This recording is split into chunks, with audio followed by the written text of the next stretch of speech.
Good morning. It is less than 2 weeks until I turn 30, and so I am reliving some of my best memories in my 20s, going year by year. And this is very much a travel channel. I usually am talking only about my journey to every country in the world. And the year that I'm about to talk about, when I was 25, was most of the year that I traveled full time, when I probably went to 50 or 60 countries, I think, in this one year. So I'll go through it a little bit chronologically and then talk about some things that I learned and how it has affected me now, like moving into the future.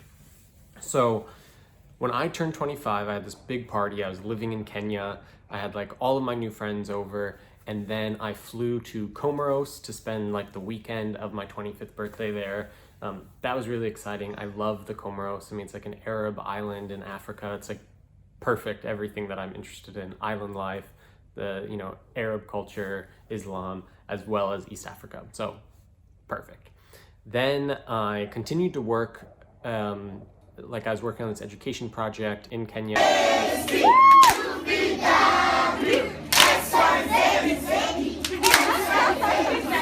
Working on like youth employment and entrepreneurship, and I think we had some kind of holiday, or maybe I just took time off, and I went to Madagascar and Mauritius. In Mauritius, I like rented a car and went all around the island. In Madagascar, I actually got incredibly sick, and so I wasn't able to leave the capital at all. I didn't see a single lemur. It was kind of sad, but had a couple of days there. I did eat a lot of really delicious food, so that was nice.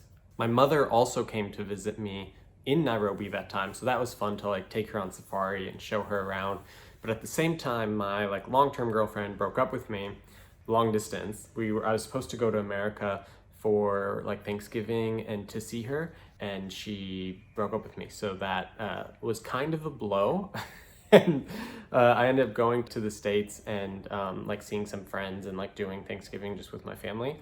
And then I went back to Nairobi. I like finished up my job, and my time at McKinsey, my like 3-year analyst program, was ending. So this like 6 months in Kenya was this like special like project where I was doing this like 6-month social sector kind of like secondment.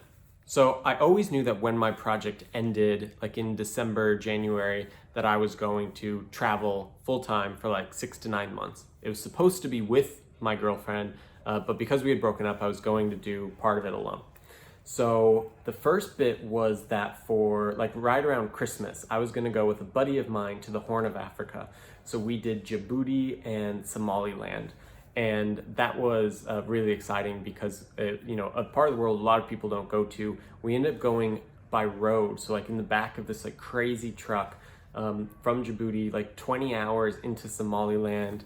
And then in Somaliland, we stayed in Hargeisa and in Berbera, like on this beautiful beach, completely abandoned. And then I had planned this like great New Year's trip with my girlfriend to go to Suriname, French Guiana, and then island hop throughout the Caribbean. I did that alone, and so it was, fine. I love the Caribbean. I saw some of those beautiful islands: Dominica, Grenada. I went back to Trinidad. I went to Barbados, St. Vincent. It was like just amazing to kind of like hop all around. Then I went back to Abu Dhabi to finalize like some of the stuff with work and to, get my house settled and everything. And while I was there, I did a quick trip to the Caucasus. So I went to like Azerbaijan, Georgia, Armenia. And then I decided that because I've been traveling so much for so many years, everybody would always ask me where I was rather than like how I was. And because I was going through this emotional period with this breakup, I've decided that I'm not going to tell anybody where I am like for a month or two. I'm just going to go to like one spot. I'm just going to sit there and like focus on myself and on like getting over the breakup and like physically. And I went to this place. I've never told anybody where it is. I made one really good friend there. He's the only one who knows. My family doesn't know. Nobody knows. I've never talked about it. So I was there for a month. That was amazing. It was really like healing. And then I did what was supposed to be like the big part of it. So at this time, I had been to like every region in the world, but I haven't been to West Africa. And so I wanted to do this epic road trip. I started in Mauritania, then I went down to Senegal, and I stayed there for like 2 weeks to collect visas. I went to Gambia, I stayed with my a friend's family. I went to Guinea-Bissau, to Guinea, then into Sierra Leone, and then to Liberia. And all of this by road, like on public transport, 20-hour buses, like sharing seats. And when I was in Liberia, I wanted to get into Cote d'Ivoire, but this was 2016. This was when like Ebola was happening. And so the border was closed. So I ended up like getting on the back of like a motorbike and like going like up the border area in like this backward forest road, because the border had officially opened, but they were like, we haven't gotten the request.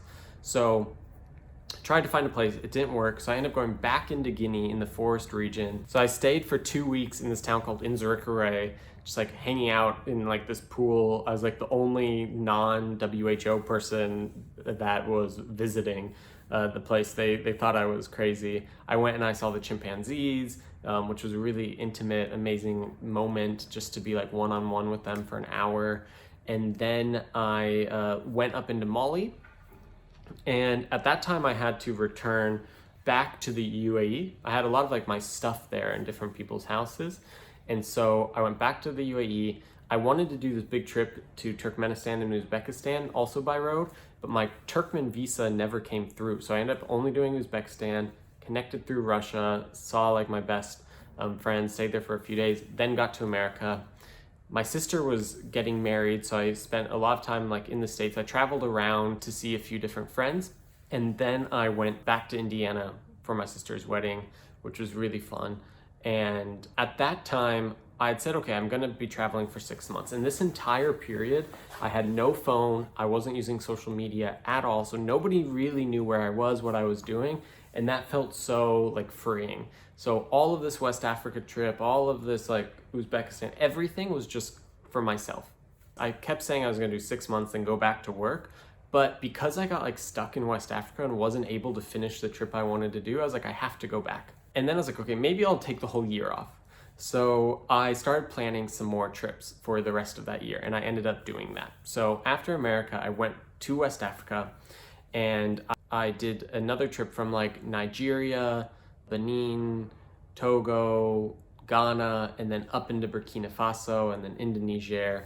And then I did a summer in Europe. So I went and stayed in France for a while with one of my friends who's a photographer who was doing a show there in the south in Arles. Then I went to Italy for a couple weeks to like stay with family, but also stay with a buddy of mine who's like working at a resort. And then I went up to Germany, to Berlin, to my family that I have there, and a few friends were living there and were visiting, so that was really nice. And then I went into Poland, and then Belarus, and then I did like a quick trip up through the Baltics. I think I was supposed to do like 2 weeks of like Poland, Belarus, and the Baltics, but I was having so much fun in Berlin that I kind of like just shortened the trip in like the eastern part. And then I also went up into Finland and like met a buddy of mine from boarding school there, which was really fun. I hadn't talked to him in years. And then I took a bus, I guess, to St. Petersburg. My cousin was studying there, so I hung out with him, then took a train to Moscow, where I again hung out with my like good Russian buddy Dmitry. And then I flew to Mongolia, and I met up with my friend's mom, and she had said for a long time like she was so jealous of my travels. So I was like, just come on a trip. She's like, I can't come on a trip. You're like my daughter's friend, you know, like we're at like 30 years difference between us. And I was like, whatever, just like come on the trip. So we did this big trip in Mongolia for like a week or so, and then we took the like Trans-Mongolian into Beijing, and then we went to North Korea together. We went for a week, and that was amazing. We spent a couple days in Beijing on the way back, and then I was supposed to meet up with one of my really good friends, Kelsey Forbes, to go do Southeast Asia, and we were going to do Burma, Vietnam, and East Timor, and Bali, and there was like a typhoon or something happening in Japan, and so her flight got canceled and she wasn't able to come. So this big trip with like my closest friend that I had planned got canceled, and that was like really sad. I remember, I guess I went from Beijing to South Korea, and I was in like South Korea, like staying in one of these like like sauna hotels, or I don't know what they're called exactly, but where you're like, I don't know, and I was like getting the messages late at night that she wasn't coming, and it just like broke my soul a little bit, because I was so excited for this trip, and then just the day before it got canceled. And so I had to do that alone, but it ended up being totally fine. I hung out with other travelers and had a lot of alone time in Burma and in Bali. And then in East Timor, in Timor-Leste, I found somebody who went to my boarding school, and they hosted me, and we hung out for the whole 7 or 10 days that I was there. And it was an awesome experience. And then after Timor-Leste, it was going to be my birthday, and I was like, I want to celebrate, this has been a great year. I want to celebrate my birthday somewhere incredible.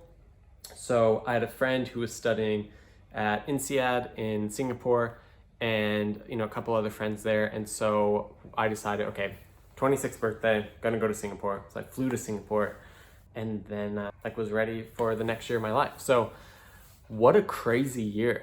Now that I'm thinking through it, I've so much travel. It seems exhausting, but also it was so fun. The first half, to just not have a phone, not have a computer, not be doing social media. And then the second half to be just traveling all over and seeing all of these friends. It was really a balance, and having the family time in the middle, I think it was perfect. It was to find myself, to go back to my roots, and then to go to the future. And so it was a emotionally intense time, but it was fantastic. That year, 2016, will always be just this special time for me. And what was also really nice is at that time, and I'll talk more about this in the next episode, but at that time I wasn't thinking about going to every country. I was just traveling to where I wanted to go. I was just finding where are my friends at right now, let me go see them. And it was pure in a way that I think I haven't really had since then, in terms of it was just doing what I wanted at the moment. So it's funny that year started with heartbreak and leaving my job, and then it ended with me being in a really good place. And I think that's kind of what growth is about, and I'm excited and happy to share this with you guys. And again, I know I've said this at the end of all these videos, but I'm sorry for these being so personal and not as interesting. I know they're not getting many views at all. It's really for me to relive the memories, but also to share with you. So I hope you enjoy, and let's chat again soon.